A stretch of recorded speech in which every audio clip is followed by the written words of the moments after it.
కొబ్బరి చిప్పలతో అద్భుతమైన కళాఖండాలు, 100 రకాల గృహ అలంకరణ వస్తువుల తయారీలో శిక్షణ. కోనసీమ అంటేనే ముందుగా గుర్తుకు వచ్చేది కొబ్బరి తోటలు, కొబ్బరి చెట్ల నుంచి వచ్చే ఉత్పత్తులు.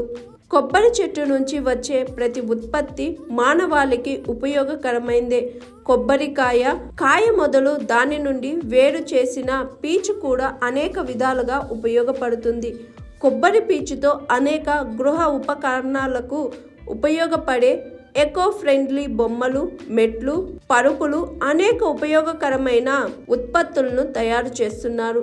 ఇందుకు భిన్నంగా డాక్టర్ బిఆర్ అంబేద్కర్ కోనసీమ జిల్లా మామిడి కుదురు మండలం పాసల్లపూడి గ్రామంలో కోకో మంత్ర ఆక్సిజన్ అసోసియేషన్ ఆధ్వర్యంలో కొబ్బరి చిప్పల నుండి 100 రకాల ఉపకరణాలను తయారు చేయడానికి మహిళలకు శిక్షణ ఇస్తున్నారు. స్థానిక మహిళలకు ఉపాధి కల్పించాలనే సదుద్దేశంతో కొబ్బరి చిప్పలతో అనేక రకాల గృహ ఉపకరణాలను తయారు చేసే విధానంలో మహిళలకు ట్రైనింగ్ ఇస్తున్నారు. నేటి సమాజంలో ప్లాస్టిక్ గృహ ఉపకరణాలు ఉపయోగించి క్యాన్సర్ బారిన పడి ప్రజల అవస్థలు గ్రహించిన కోకో మంత్ర director Harikrishna, oxygen association chairman Gangadhar సమాజానికి మేలు జరుగుతుంది, మరొక వైపు పర్యావరణ కాలుష్యము నివారణ, మహిళలకు ఉపాధి అవకాశాలకు తోడ్పాటును ఇస్తుందని ఈ మంచి కార్యక్రమం చేపట్టామని తెలిపారు.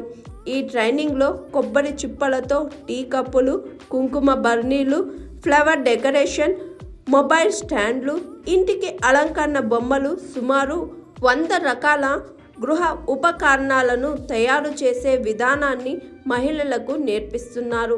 నేడు ప్లాస్టిక్ కప్పులు, టీ, కూల్ డ్రింక్స్లు, అనేక రకాల ఆహారాలు తీసుకోవడం వల్ల అనారోగ్య పాలవుతున్నారని, ఇక్కడ తయారు చేసిన కొబ్బరి చిప్ప కప్పులో ఏ ద్రవ పదార్థం తాగినా కూడా ఎటువంటి హాని ఉండదని కోకో మంత్ర హరికృష్ణ చెబుతున్నారు.